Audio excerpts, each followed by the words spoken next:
Kamalay, and good morning. Ayan, tapos na naman yung duty natin. Malapit na naman tayo umuwi.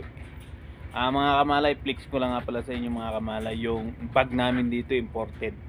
Ito nga pala yung mga bag namin dito mga kamalay. Ayan.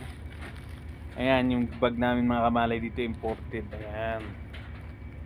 Imported yung bag dito mga kamalay. Ayan. Sako. Pag nasa abroad ka, akala mo maganda gamit mo, pero yung bag namin dito mga kamalay sa Congo, Africa, sako lang yung mga bag namin.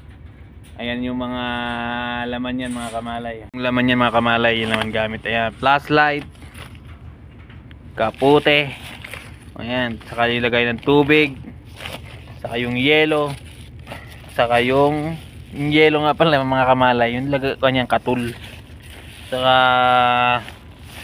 buta. Ayan yung bag namin mga kamalay.